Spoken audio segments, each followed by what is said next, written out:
So finally, the stack of 12 veneered panels is done, and most of them are behind me. Here's one of the sample boards that you can see here. It's nicely book matched. I did do a little bit of sanding on the surface already, but one of the things that's left here is that this one here happens to have a bubble on the surface, and I want to show you how to fix that bubble.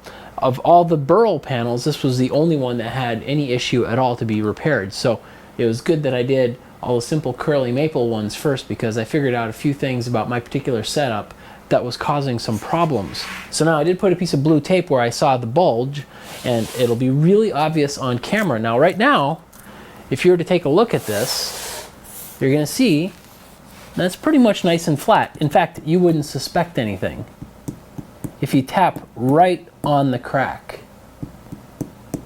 You can hear a little bit of that smack sound that we were talking about before. But you know, you're not going to do every single square millimeter on this whole surface to detect that. You really need to hit it with the water, and you need to do that anyway when you remove the tape, which is why I stopped sanding up to about here. It was just a little bit of sanding to get kind of just the rough part off to see how the rest of it fared. Now before I do that, I did want to talk about a sample board that I did here. Now this sample board was to sort of show, you saw how I was explaining to do, you take the blue tape and you stretch it across. That's what Paul Schurz showed me. So you're kind of getting that stretch into the blue tape so it really pulls the veneer together. And then when you put the gum tape on the back side, the hide glue based veneer tape, well, when it shrinks, it's going to then pull it in even tighter. So I was thinking, well, even when I took the class with him, he'd sometimes look at things up at the sky and, oh, that's good enough. And it wasn't because it wasn't like he's setting his quality standard low. It was because he knew that those little gaps that he could see were going to go away. Now, it turns out that with something like the maple veneer that I was using, well, the maple really absorbs very little moisture, so it doesn't really balloon too much or expand too much. But this maple burl, oh, it definitely does. And you're going to see that when we wet that spot where there's a bubble, because it puffs up just like a half golf ball. So what I did on this panel is I just took some of the scraps that I had, and I went ahead and did 3 little kind of book matches that got thrown in at the same time as one of the last panels. Now this one here, I pulled it together just like I did all the other ones. This is exactly the same way I did them. I pulled the blue tape on the back side, I put the hide glue tape, the gum tape on the front side, let it dry, and then I put it in there. And it is, it's totally gap free the whole way. It's perfectly fine, exactly how all these other ones turned out. This one here, what I did is after I jointed it together, I pushed it together, and I simply put some blue tape to hold it there, and then I flipped it over. So I didn't take any time to stretch the blue tape across to pull it in together. And that gap also is fine the whole way across. So in a way, if you've got really nice flat veneers and you've jointed them very nice and straight, then you should be able to just push them together. Put some tape on there. If you see some gap, maybe stretch it there. But otherwise, it goes a little bit faster than putting the tape all the way across. Now again, what I'm talking about here is using like a maple burl, a burl with crazy grain that when it absorbs some of the moisture from the glue, it starts to expand considerably. So this doesn't work on something like the flat grain maple that I had, where it, even the glue, you had to hit it with a J-roller in order to really get it to start pressing into the veneer. Because you did see on some of the high speed effects where as soon as I put the veneer down, the burl veneer, the edges started to curl up as soon as they got a little bit of hydration. Now the last one is actually a little more interesting one, which is why I was babbling a little bit ahead of time. Got to build up that suspense. On this one here, what I did is I intentionally put the veneers together, you could say like a V. So the bottom, they were very close together, but then I let them diverge as they went away. Now what they did is at the other end of this up here, there was about a little over a ½ millimeter of gap. That's pretty significant. Down here it was tight. In fact, it was tight all the way to the top of this blue tape. So starting from the top of this blue tape, you could see very easily a gap. Without holding it up to the light, you could see that there was a gap. If you looked at it from behind, you could see that from here down, it was pretty much gap free. So then the question is, how much did that moisture make it expand and how much did it close it up? Well, if we take a look at this, it actually goes what I would consider pretty much gap free for this veneer up to here. So all this veneer, and this isn't very much surface area here. You can see that as this goes to expand, it has plenty of room to expand over here. It's a little different when you've got a large sheet like I've got on this other panel, where you've got a foot of veneer that's not going to want to move as much. So when that expands, it's going to go right into the gap. But on this one here even, it was pretty close to gap free all the way up to here. There's a small spot here that seems like, I don't know if it was a jointing issue or if it was the gap, but since it's very clean above it, I'm calling it up to here that we went gap free. So you can see that the veneer pushes itself together quite a bit, but I thought it was an interesting experiment to do. Now for doing this repair, because it's, I know it's about a golf ball size diameter on here from when I wetted it down for doing this work. And what I'd like to do here is I'm going to apply a little bit of water here so we can see where it's at. And I don't really want to soak this board at this time for it. I just want to make it so it comes up large enough that you can see it. Now I'll talk a little bit while it hydrates, because after it sits there for a little while, like when I was cleaning off the hide glue tape, that's when you could see it pop up. One of the things that I want to do with this is I'm basically going to find where the bubble is and cut around the outside edge of the bubble, just on one side, so I can open it up like, kind of like a pita pocket. And then I'm going to want to tuck some glue in. I'm going to want to tuck in a hide glue because it works very well with finishes. It's not going to affect the finish. And when you're dealing with something like this with a lot of end grain that comes up to the top, there's going to be glue that seeps to the surface. This glue here works very well for me. Now, there are other types of hide glue. You can get liquid hide glue, like Old Brown's is, a lot of people I know that use it like it better than this one from Tite Bond, but this is what I have on hand right now. And of course you could actually use the real stuff. If you've got a little glue pot going, you can tuck that in there. One of the things I wanted to mention though about the liquid hide glue, at least the liquid one, I'm not certain about all the hot hide glue, is it has an interesting reaction with steel, now, and even stainless steel. So when I was doing one of the repairs on one of the other boards, I knew of this kind of reaction. I knew it from the past, but I had forgotten about it. So I went ahead and did the repair, and then I was kind of mad at myself for having forgotten.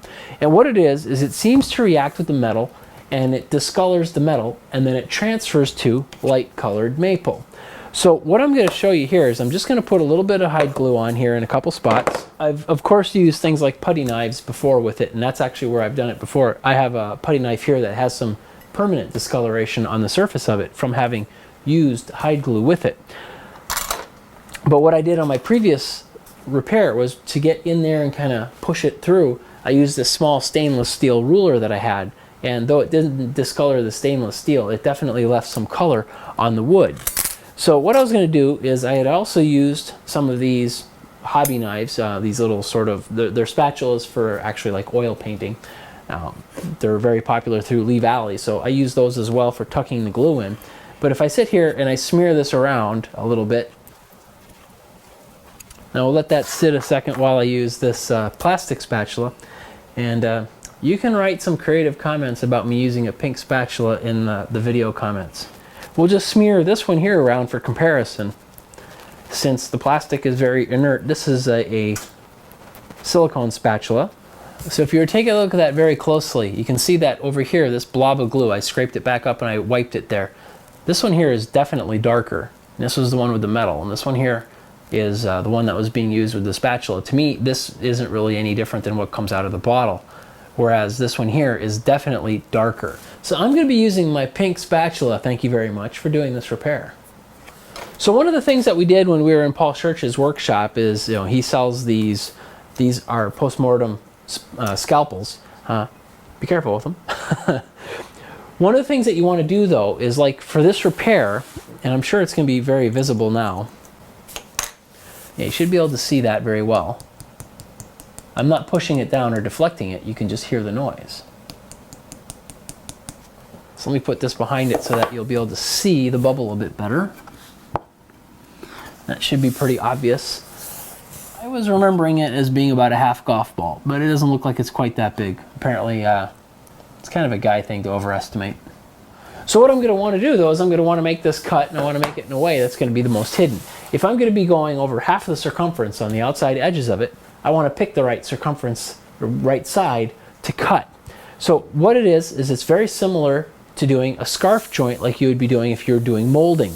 So I took this board here and I gave it a 30-degree cut just for some fun to show you what it is if you're not real familiar with a scarf joint.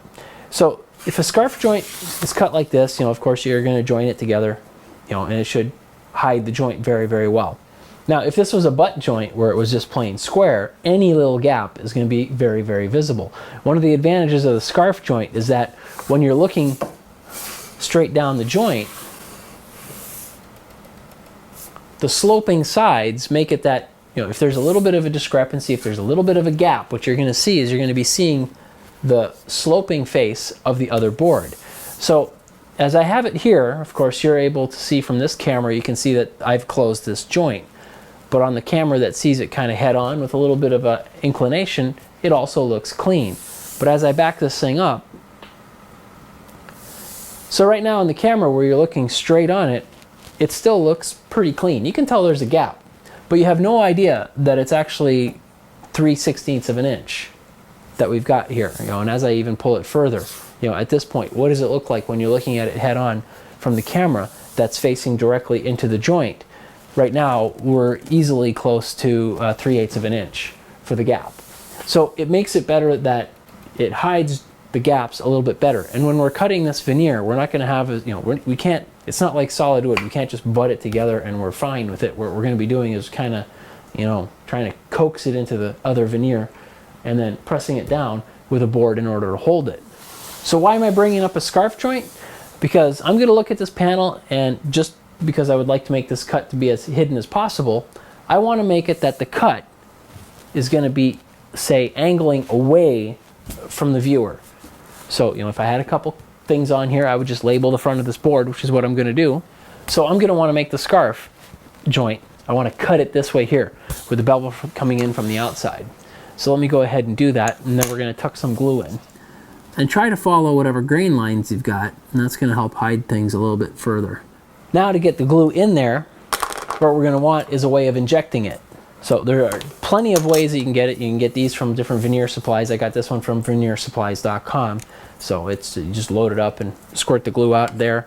There are some of these additional little bottles that you can get. Some of them have the straight tip on it. This one here is a very, very fine tip, just not bent. And one of my more favorite ones is this sort of accordion bottle that has a very thin tip. I usually actually keep this one here loaded up with hide glue because when I'm doing other repairs, like if you're doing a project and you got this little tiny hairline crack or a small piece came up loose, I usually hit it right away with a drop of hide glue and assemble it. Now once you got the glue tucked underneath, you're just going to want to clamp something down. This coaster I use all the time for my tea. So I put a piece of packing tape on the bottom of it, and I just use that, put it up against there so it won't actually stick. Use another board on the bottom to make sure you don't get a clamp mark, and you should be good to go. So let's just inject this glue, and then we're going to use the pink spatula.